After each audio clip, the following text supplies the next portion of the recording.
Aujourd'hui, on va parler de Théophile Gautier, une nouvelle fantastique. Alors, je rappelle la typologie de nouvelle. Je pourrais avoir une nouvelle réaliste, comme Auchan de Guy de Maupassant, La Parure aussi, d'accord.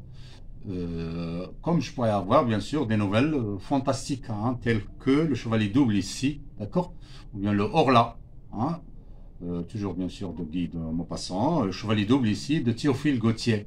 Et je pourrais avoir aussi un autre type de nouvelle, c'est la nouvelle, si vous voulez, merveilleuse. Ça veut dire que je pourrais avoir ici le monde, tout est merveilleux, comme Alice au pays des merveilles, et comme le chapitre, un chapitre, si vous voulez, dont Candide de Voltaire, si vous voulez, c'est l'Eldorado. Ici, on trouve qu'il n'y a ni prison, ni juge. Les gens n'ont même pas besoin d'argent pour, si vous voulez, marchander. Tout est à l'abandon. Il y a le diamant, il y a l'or. Donc, c'est le monde merveilleux. D'accord? Bien. Ici, je vais revenir à la nouvelle fantastique, si vous voulez, de Théophile Gautier. Donc, j'explique que le réel, d'accord, le réaliste, c'est quelque chose qui est réel, d'accord, qui se passe dans la réalité. Ça veut dire tout est réel, tout est concret, d'accord. Tandis que si je parle du fantastique, c'est le mélange entre ce qui est réel et ce qui est fantastique, d'accord. Ça veut dire un peu d'imagination. Vous pouvez regarder une glace avec bien sûr une certaine imagination qui vous fait paraître du sang couler. Le sang, ça coule pas sur la glace, mais dans votre, bien sûr, subconscient. Donc, vous allez dire que c'est le fantastique, d'accord. Puis, je pourrais dire c'est la caractéristique des personnes solitaires, le blanc et le noir, la peur, etc. Bien. Et si l'on parle, si vous voulez, du merveilleux, je répète que tout est merveilleux. Bien.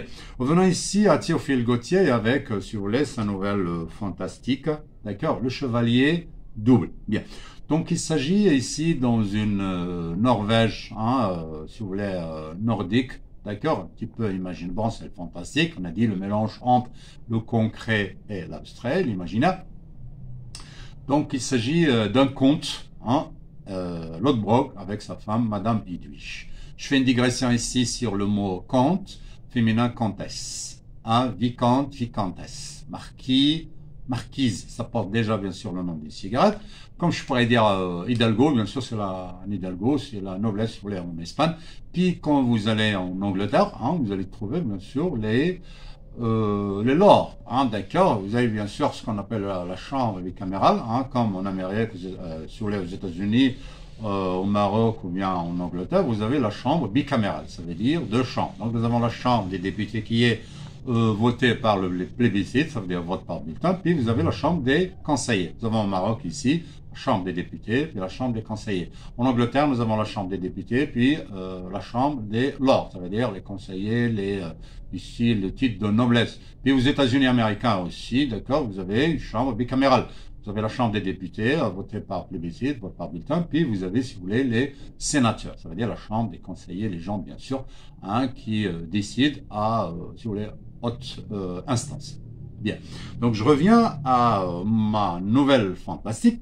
Donc, le comte Lodbrok avec une femme, une comtesse, c'est Madame Edwige. C'est une très belle femme, mais son malheur, c'est qu'elle n'arrive pas à enfanter. Peut-être que son mari est stérile, plusieurs interprétations que je pourrais dire. Alors, elle désire toujours avoir un enfant, un héritier, d'accord, un prince héritier.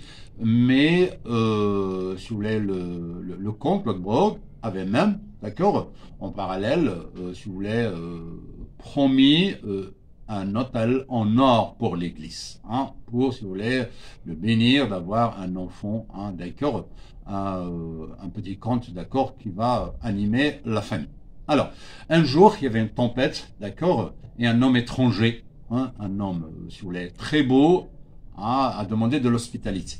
On l'avait accueilli pour quelques jours, mais il est resté, si vous voulez, au château, avec le châtelain et la châtelaine, le comte et la comtesse, pendant, si vous voulez, plusieurs jours. Alors, la femme s'est habituée, bien sûr, à cet homme-là, un séducteur, d'accord, un homme, si vous voulez, très beau, qui a un corbeau sur l'épaule, qui bat la mesure, puis c'est un homme qui fait de la magie, il joue à la harpe, Et c'est toute, si vous voulez, la beauté ici, toute l'esthétique, si vous voulez, avec cet homme-là, un charmant, un charmeur qui va rester aussi longtemps que possible, jusqu'à, si vous voulez, jusqu'à ce que Madame Lodbrog soit enceinte. Alors, elle a donné lieu à un enfant Oluf. Mais cet enfant, si vous voulez, le mire, si vous voulez, ici, c'est l'homme, si vous voulez, qui prédit l'avenir dans le château. C'est un mire, il a dit que c'est un enfant à double étoile. Ça veut dire, c'est un chevalier à sa corde, quand il est à cheval, on voit à côté de lui un autre chevalier, d'accord? Un chevalier à étoile, si vous voulez, verte, comme l'espérance, et une autre étoile qui apparaît, d'accord, pour son antagoniste, un chevalier à étoile rouge comme l'enfer, d'accord? Et cet enfant, si vous voulez, c'est un petit peu un oxymore, hein, d'accord? Ça veut dire un jour il est gentil, un jour il est méchant. Il est gentil, si vous voulez, comme un ange, un autre jour il est méchant comme le diable, d'accord? Il rit, il pleure, hein, il est heureux, il est malheureux. Je rappelle le mot oxymoron pour faire une digression. Alors, chez les Grecs, un oxymoron, c'est quelqu'un qui fait la chose et son contraire, hein, l'idée et son contraire. Par exemple, il dort et il marche, c'est le somnambule, d'accord? Il est heureux, il est malheureux. Il rit, il pleure, d'accord? Si vous voulez, il est d'accord, il n'est pas d'accord. Donc c'est ça, si vous voulez, l'oxymoron, c'est pour ceci qu'on dit un oxymore. Je dis sourire jaune, hein, d'accord, soleil, si vous voulez, froid, un soleil, je sais pas moi, noir. Donc c'est un oxymore, si vous voulez, dans les figures de style. D'où vient le mot oxymore. Alors je reviens à Oluf, un enfant, si vous voulez, c'est un enfant à double personnalité, schizophrène, hein, c'est toujours l'idée et son opposé. Hein, il est heureux, il est malheureux. C'est un double chevalier, d'accord. Un chevalier étoile verte, c'est un chevalier à côté toujours à étoile, si vous voulez, rouge. Hein, d'accord, je répète, un chevalier. Lui, quand on le voit, c'est un chevalier à étoile verte, mais son antagoniste, il a une étoile, un chevalier à étoile, si vous voulez, rouge. Bien. Un jour, si vous voulez, après 20 ans, hein, le comte Lodbrog est décédé et il est, après 20 ans, lui, bien sûr, en âge de se marier, il doit chercher, si vous voulez, une fiancée, d'accord, qui s'appelle Brenda. Alors, cette Brenda, très belle fille, comtesse, alors qui doit bien sûr l'accepter, mais sa condition, c'est de lui demander de se débarrasser hein, de son antagoniste, d'accord, ça veut dire de son double, un chevalier à étoile rouge. Donc, qu'est-ce qu'il va faire? Si vous voulez, à bord de son, si vous voulez, cheval, hein, un coursier, un cheval coursier s'appelle, si vous voulez, Mops.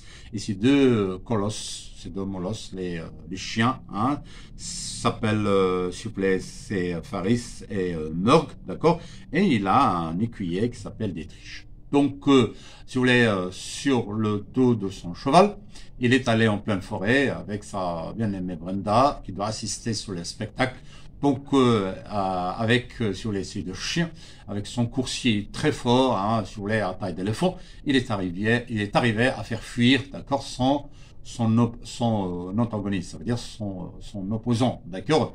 Et en fin de compte, il arrive à épouser Brenda, si vous voulez, sa bien-aimée. Donc ici, nous sommes, si vous voulez, dans le cadre du fantastique. Donc c'est une nouvelle fantastique qui a été écrite par, je répète bien, Théophile Gautier, un écrivain bien sûr du 19e siècle, d'accord, je crois que date parution c'est 1840, qui nous décrit un peu le fantastique, d'accord, comme il y a le réel, d'accord, et le merveilleux. Merci.